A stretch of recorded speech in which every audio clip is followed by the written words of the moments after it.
In this video, I will show that child sacrifice was an important part of the religion of the ancient Jews. The most famous story on this topic is probably that of Abraham and Isaac. Most people understand that story to be a condemnation of child sacrifice by God, but I don't think that's actually the message, because child sacrifice is never condemned in the text. God doesn't forbid child sacrifice, He actually commands it.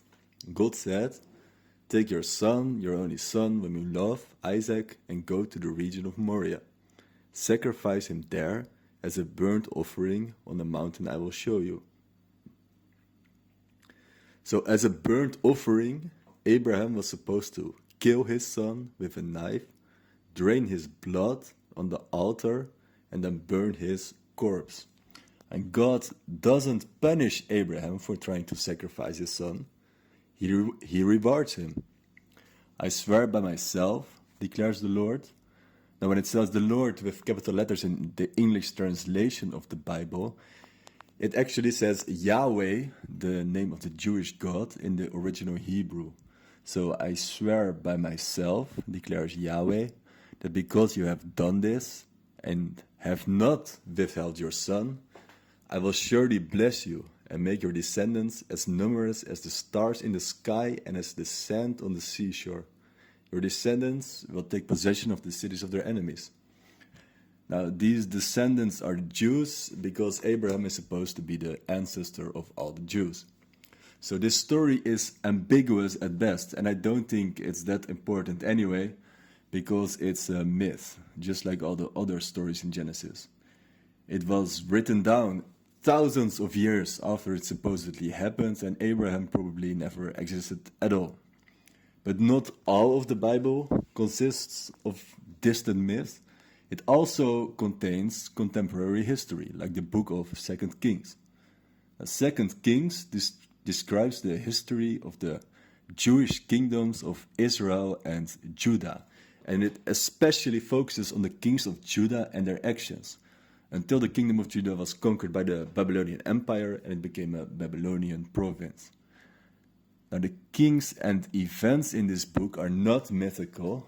They are confirmed by Babylonian and Assyrian records of the same period, and also by archaeological evidence. And 2 Kings makes it very clear that kings of both Judah and Israel sacrificed their children. For example, King Ahaz of Judah. Ahaz was 20 years old when he became king, and he reigned in Jerusalem 16 years. He followed the ways of the kings of Israel and even sacrificed his son in the fire. Now, unlike Abraham, Ahaz clearly was a real person. His royal seal has been found, which states Ahaz Jotham, so the name of his father, Jotham, is used as a last name, king of Judah. And he's also mentioned on the royal seal of his successor, which states Hezekiah Ahaz, king of Judah. Now, the king after Hezekiah was Manasseh, and he is again indicated to have sacrificed his son. Manasseh was 12 years old when he became king, and he reigned in Jerusalem 55 years. He sacrificed his own son in the fire. After Manasseh, you get King Josiah, and during his reign, child sacrifice continued, according to the book of Jeremiah. Jeremiah claims God started speaking to him in the 13th year of Josiah's reign, and he said the following: "For the children of Judah have done evil in my sight, says Yahweh. They have set their abominations in the house which is called by my name," so that's the temple of Yahweh, "to pollute it. And they have built the high places of Tophet, which is in the valley of the son of Hinnom, to burn their sons and their daughters in the fire, which I did not command, nor did it come into my heart." So we see that child sacrifice by burnt offering, like Abraham was supposed to do, was practiced by Jewish kings, according to 2 Kings, and by the people of Judah in general, according to Jeremiah. Now, it's usually assumed that these sacrifices were made to foreign gods and not part of the traditional religion of the Jews, But I think these sacrifices were made to Yahweh, the traditional god of the Jews, and that they were part of the traditional religion.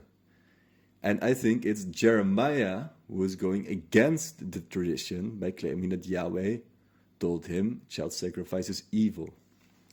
Now first note the location where the child sacrifice is supposed to take place, Tophet.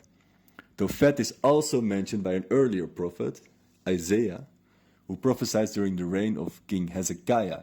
And he states, Tophet has long been prepared. It has been made ready for the king. Its fire pit has been made deep and wide, with an abundance of fire and wood. The breath of Yahweh, like a stream of burning sulfur, sets it ablaze. Yahweh is notoriously jealous and is not going to light up a sacrifice to any other god. So Tophet was dedicated to Yahweh.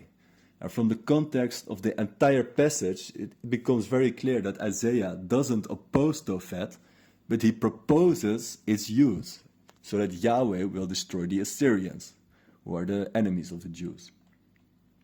Now secondly, note the final sentence in the passage of Jeremiah, which I did not command, nor did it come into my heart.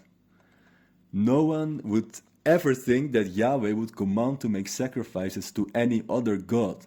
So this sentence only makes sense if there were Jews who thought that Yahweh actually did command child sacrifice. And in the book of Ezekiel, this is explicitly stated. Ezekiel was a prophet who claimed God spoke to him during the reign of Zedekiah and told him the following. So I gave them other statutes that were not good and laws through which they could not live. I defiled them through their gifts, the sacrifice of every firstborn, that I might fill them with horror so they would know that I am Yahweh. So to summarize, we learn from the book of 2 Kings and Jeremiah that Jews performed child sacrifice. We learn from the book of Isaiah that child sacrifice was devoted to Yahweh. And we learn from the book of Ezekiel that child sacrifice was even commanded by Yahweh. So that begs the question, are there passages in the Bible where Yahweh commands child sacrifice? And in fact, there are several of those passages in the book of Exodus. Yahweh said to Moses, consecrate to me every firstborn male, the first offspring of every womb among the Israelites belongs to me, whether human or animal.